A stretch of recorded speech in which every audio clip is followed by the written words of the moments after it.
What's going to be with all the Jew hatred on campus? Take a look at this clip over here with Douglas Murray on Sky News, and he talks about the current war going on between the Trump administration and Harvard University. There's a lot going on campuses these days. Let's watch this clip together and then talk about it. But first, hit that subscribe button over there in the corner. We'd love to stay in touch. Check this out. Now let's go to the US, and you've written in The Spectator about the derangement of Harvard. The Ivy League college is currently at war with the Trump administration. We had those more than 30 Harvard University student organisations signing a letter, Douglas, literally whilst October 7 victims were still being uncovered, blaming the Israeli regime entirely for the unfolding violence. Tell me what's happening at Harvard. How did this prestigious Ivy League college become such a hotbed of hatred and hostility? Well, you know, it's well documented. As you said, Rita, the students at places like Harvard from the 7th of October 2023 onwards were making it clear which side they were on. They were saying in a joint letter written on the 7th of October that the Israeli government, not Hamas, the Israeli government was responsible for all violence.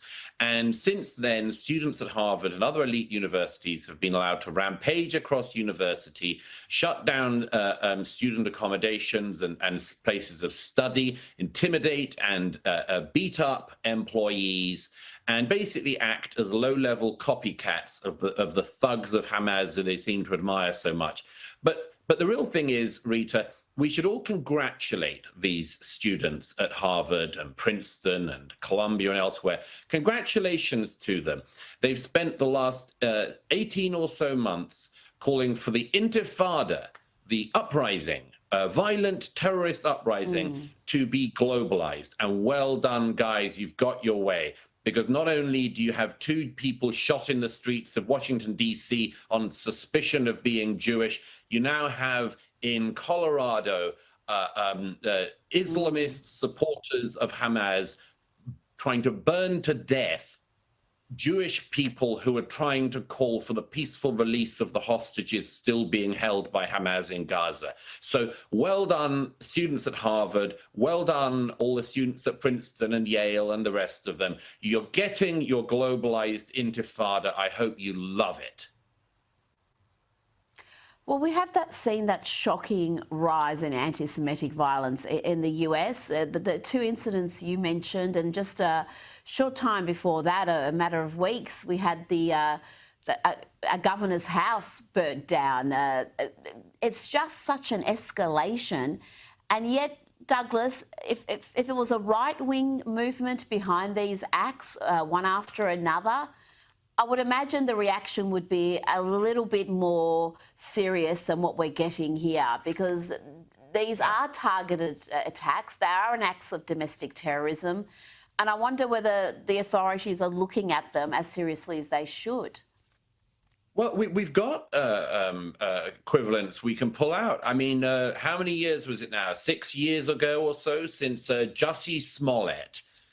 Remember him, a low-grade actor in America, claimed that in the middle of the night in Chicago, he had been assaulted by 2 MAGA Trump supporters and racially abused, and had a noose put around his neck and poison thrown at him and all sorts of other things.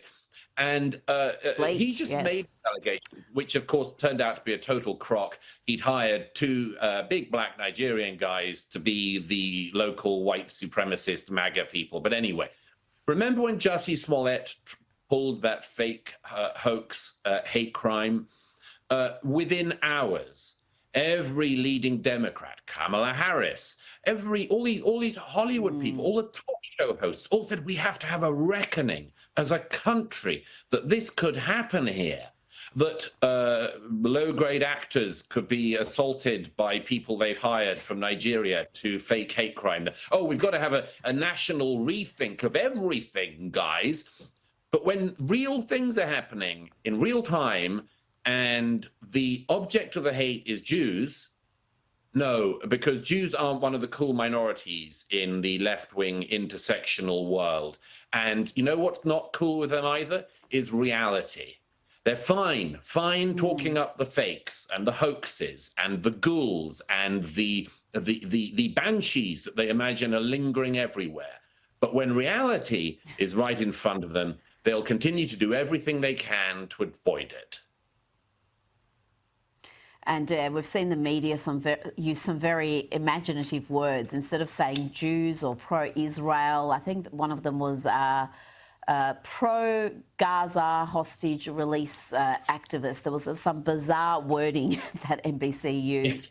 Before you go, just on Harvard, the university's tolerance for anti-Semitism and anti-Israeli sentiment seems boundless. In recent days, we heard another speech at a Harvard graduation ceremony, this time by Zara Imam, again, all about Palestine. There are no safe zones left in Gaza after 600 days and 77 years of genocide. I center Palestine today not just because of its scale of atrocity, but because of our complicity in it. Together, we must refuse to be ruled by the tyrants of our time because our liberations are intertwined. There you go, Douglas. 77 years of genocide. These are the best and brightest. These are Harvard graduates. Yeah, she obviously doesn't have a dog in that fight, does she?